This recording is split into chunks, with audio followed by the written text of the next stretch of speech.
नाशिकमध्ये भाजपची आज तिरंगा रॅली. भारतीय लष्कराला पाठिंबा देण्यासाठी तिरंगा रॅलीचं आयोजन. मंत्री गिरीश महाजनही तिरंगा रॅलीत सहभागी होणार. ऑपरेशन सिंदूरमधील भारतीय सैनिकांचं मनोबल वाढवण्यासाठी भाजपच्या वतीने राज्यात तिरंगा रॅली काढण्यात आली. भिवंडीतही भव्य भारत शौर्य तिरंगा यात्रा पाहायला मिळाली. भाजप पाठोपाठ शिवसेनाही काढणार महाराष्ट्रात तिरंगा यात्रा. 18 ते 24 मे दरम्यान शिवसेनेची तिरंगा यात्रा. शिंदेंच्या नेतृत्वात तिरंगा यात्रेचं आयोजन. सैनिकांच्या सन्मानार्थ महाराष्ट्रात तिरंगा यात्रा. मुंबईतून शिवसेनेच्या तिरंगा यात्रेची सुरुवात करणार. मुंबईनंतर कोकण, पश्चिम महाराष्ट्र, उत्तर महाराष्ट्र, मराठवाडा, पूर्व विदर्भ आणि पश्चिम विदर्भात यात्रेचं नियोजन. शिवसेना पुन्हा एकदा मवियाला धक्का देण्याच्या तयारीत. मवियातील काही बडे नेते शिवसेनेत प्रवेश करणार. ठाकरेंच्या शिवसेनेतील काही महत्त्वाचे नेतेही शिवसेनेत प्रवेश करणार. आज दुपारनंतर एकनाथ शिंदेंच्या मुक्तगिरी बंगल्यावर होणार पक्षप्रवेश. श्रीकांत शिंदेंच्या उपस्थितीत होणार पक्षप्रवेश. काँग्रेस प्रदेशाध्यक्ष हर्षवर्धन सपकाळ उद्धव ठाकरेंची भेट घेणार. आज दुपारी 12:30 वाजता मातोश्रीवर जाऊन उद्धव ठाकरेंची भेट घेणार आहेत. आगामी पालिका निवडणुकीच्या पार्श्वभूमीवर दोन्ही नेत्यांमध्ये चर्चा होण्याची शक्यता. गडचिरोलीच्या मानापूर येथील हत्तीच्या हल्ल्यात जखमी महिलेला मदत. सहपालकमंत्री आशिष जयस्वाल यांच्या हस्ते दिला 50,000च्या मदतीचा चेक. छत्रपती संभाजीनगरात ठाकरेंच्या सेनेचा हल्लाबोल मोर्चा. पाण्यासाठीचं आंदोलन अधिक तीव्र होणार. आमदार आदित्य ठाकरे राहणार उपस्थित. आदित्य ठाकरेंच्या उपस्थितीत मोर्चाचा समारोप होणार. अमरावतीतील धामणगाव रेल्वे कृषी उत्पन्न बाजार समितीच्या निष्काळजीपणामुळे शेतकऱ्यांच्या मालाचं नुकसान. तूर आणि सोयाबीन साठवलेल्या ठिकाणी अवकाळी पावसाचं पाणी साचल्याने मोठं नुकसान. सामनाच्या अग्रलेखातून विजय शहांवर टीकास्त्र. विजय शहांकडून भारतीय सेना दलाचा अपमान. त्यांची भाजपमधून हकालपट्टी करावी. सामनातून टीकास्त्र. सुरक्षित प्रवासासाठी एसटीच्या स्मार्ट बस येणार. परिवहन मंत्री प्रताप सरनाईक यांची माहिती. बैठकीला एसटी महामंडळाचे व्यवस्थापकीय संचालक डॉक्टर माधव कुसेकर, संबंधित खातेप्रमुखांसह बस बांधणी कंपन्यांचे प्रतिनिधी उपस्थित होते. वनजमीन वाटप प्रकरणी राणेंना सुप्रीम कोर्टाचा दणका.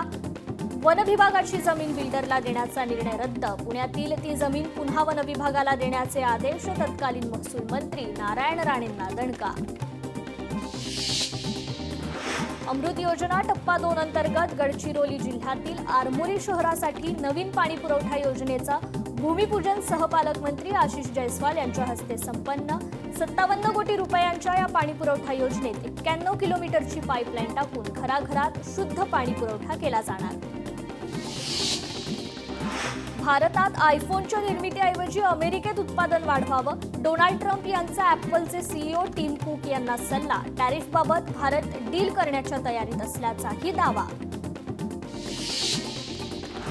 कोल्हापुरात उद्या निघणार तिरंगा पदयात्रा. भारतीय सैन्य दलाच्या पराक्रमाला सलाम करण्यासाठी पदयात्रा. कोल्हापुरातील दसरा चौकापासून सुरू होणार तिरंगा पदयात्रा. आईसाहेब महाराज पुतळा, बिंदू चौक, शिवाजी रोड मार्ग छत्रपती शिवाजी चौकात यात्रेचा समारोप होणार. राज्यातील स्थानिक स्वराज्य संस्थांच्या निवडणुकींना घेऊन खासदार डॉक्टर श्रीकांत शिंदे रिंगणात. मुंबईतील काल दिवसभर मॅरेथॉन बैठकांनंतर आज श्रीकांत शिंदे नवी मुंबई.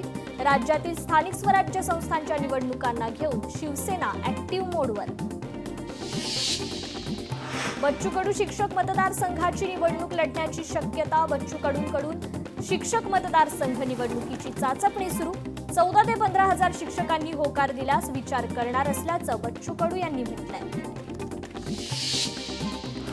छत्रपती संभाजीनगरमध्ये जिल्हाधिकारी कार्यालयातून 15 दिवसात 11 रुग्णांना 9 लाखांची मदत. रुग्णांना एकत्रितरित्या आयुष्यमान भारत, प्रधानमंत्री जन आरोग्य योजना आणि महात्मा ज्योतिराव फुले जन आरोग्य योजनेत उपचार मिळू शकतो का याची पडताळणी होते. आश्रम शाळेच्या पहिल्या दिवशी आदिवासी विद्यार्थ्यांचं स्वागत करा. शालेय विद्यार्थ्यांवर विशेष लक्ष केंद्रित करा. आदिवासी अधिकाऱ्यांना मंत्री अशोक उईकेंचे आदेश. चीनमध्ये भूकंपाचे धक्के 4.5 रिश्टर स्केल इतकी भूकंपाची तीव्रता. तुर्कस्तानातील भूकंपानंतर काही तासातच चीनमध्ये भूकंपाचा धक्का. युद्ध आणि आपत्कालच्या काळात नागरिकांनी सुरक्षित राहण्यासाठी मॉक ड्रिल. भायंदर पूर्वेतील इंद्रलोक परिसरात घेण्यात आला मॉक ड्रिल. मॉक ड्रिलच्या माध्यमातून करण्यात आलं नागरिकांना जागरूक. अभिनेता गोविंदा यांनी दिली व्यंकटेश्वरा फार्म इथे भेट. माजी सैनिकांनी उभारलेल्या 528 एकरातील सेंद्रिय शेतीचं केलं कौतुक. बीड शहरातील रस्त्यांवर घाणीचं साम्राज्य. अवकाळी पावसाच्या पाण्यानं नाल्यातील घाण रस्त्यावर. अनेक ठिकाणी कचऱ्याचे ढीग. नगर परिषदेचं दुर्लक्ष होत असल्याचा नागरिकांचा आरोप. पंढरपूरमध्ये संत चोखामेळा यांची पुण्यतिथी साजरी. भक्तिभावाने विठ्ठल नामाच्या गजरात भाविक दंग. भाविकांची मोठ्या प्रमाणात गर्दी. राजधानी साताऱ्यात छत्रपती प्रतापसिंह महाराज थोरले यांच्या राजदरबाराची प्रतिकृती साकारली गेली आहे. 15 मे ते 18 मे या कालावधीमध्ये छत्रपती प्रतापसिंह महाराज हायस्कूल राजवाडा सातारा इथे छत्रपती घराण्याचं दुर्मिळ चित्राचं प्रदर्शन आयोजित केलं गेलंय. शिर्डीत साईबाबांना 400 ग्रॅम वजनाचा चांदीचा हार अर्पण. यासह मेडिकल फंडासाठी ₹1,11,111 देणगी साईचरणी अर्पण. पीएमपीएलच्या ताफ्यात आणखी 500 नव्या बस दाखल होणार. प्रवाशांना मिळणार दिलासा. नव्या बस खरेदीसाठी 223 कोटी मिळाले. पीएमआरडीए कडून पीएमपीकडे सुपूर्त. कोकणातून महाबळेश्वरला जाण्यासाठी नवा मार्ग. लवकरच तयार होणार 175 कोटींचा नवा ब्रिज. कोकण पश्चिम महाराष्ट्राला जोडणाऱ्या मार्गाचं काम सुरू. देशातील साखर हंगाम जवळपास संपला असून गेल्या वर्षीच्या तुलनेत यंदा साखर उत्पादनात 18% अर्थात 58 लाख टन एवढे घटले. महाराष्ट्रात गेल्या वर्षी 110,20,000 टन उत्पादन झाले होते. ऊस आणि साखर उतार्यातील घट यामुळे उत्पादन कमी झाल्याचं सांगण्यात आलंय. 31 मे पूर्वी उर्वरित सर्व शेतकऱ्यांचे फार्मर आयडी काढा. कोल्हापूरचे जिल्हाधिकारी अमोल येडगे यांच्या सूचना. परभणीमधील पिंपरी खुर्दमधील शिवरस्ता खुला करण्याची शेतकऱ्यांची मागणी. प्रशासनाचं मात्र दुर्लक्ष. धुळ्यात कृषी सहाय्यकांचं विविध मागण्यांसाठी काम बंद आंदोलन. आंदोलनाकडे लक्ष देऊन शासनाने मागण्या पूर्ण करण्याची आंदोलनकर्त्यांची मागणी. धुळ्यात कांद्याने आणलं शेतकऱ्यांच्या डोळ्यात पाणी. बाजार समितीमध्ये कांद्याला कवडी मोलभाव. शेतकऱ्यांची मात्र नाराजी. मराठवाड्यात 2,511 हेक्टर क्षेत्राला अवकाळीचा फटका. पिकांबरोबर फळबागांचंही नुकसान. शेतकऱ्यांकडून भरपाईची मागणी. यंदा पावसाळा नेहमीपेक्षा लवकर सुरू होण्याची शक्यता. हवामान खात्याचा अंदाज. जिल्ह्यातील शेतकऱ्यांना वेळेत खत उपलब्ध व्हावीत यासाठी कृषी विभागाची तयारी.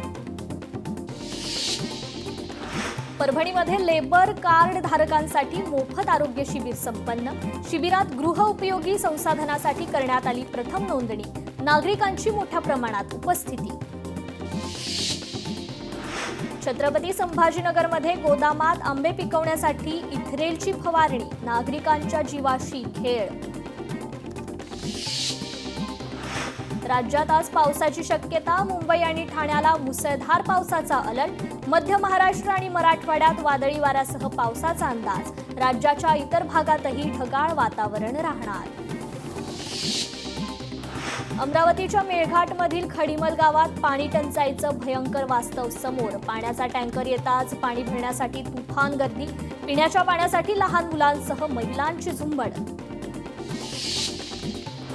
भिवंडी महापालिकेने शहरातील रस्ते पावसाळ्याच्या तोंडावर खोदल्याने भिवंडी मनपाचा नियोजन शून्य कारभार पुन्हा एकदा चव्हाट्यावर.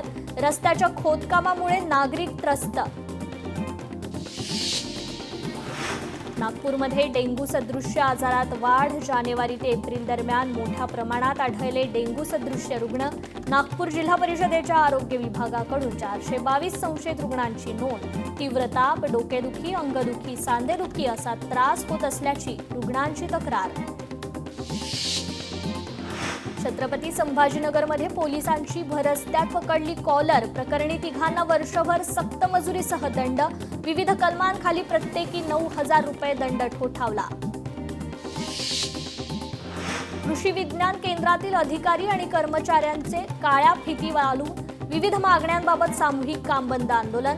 सदरचं आंदोलन 3 टप्प्यात होणार असून विद्यापीठ प्रशासनाने मागण्या मान्य न केल्यास तीव्र स्वरूपाचं आंदोलन करण्याचा आंदोलनकर्त्यांचा इशारा. वाशिम जिल्ह्यात पावसाचं थैमान, नालेसफाई नसल्यामुळे शिरपूर ग्रामपंचायतीत साचलं पाणी, ग्रामपंचायतीचं मात्र दुर्लक्ष. नागपूर महापालिकेकडून पहिल्यांदा तृतीयपंथांसाठी सार्वजनिक शौचालय उभारण्याचा निर्णय.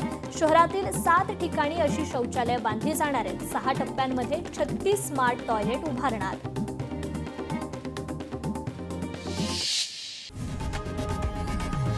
लोकशाही मराठी ऐका, पहा, जागरूक रहा.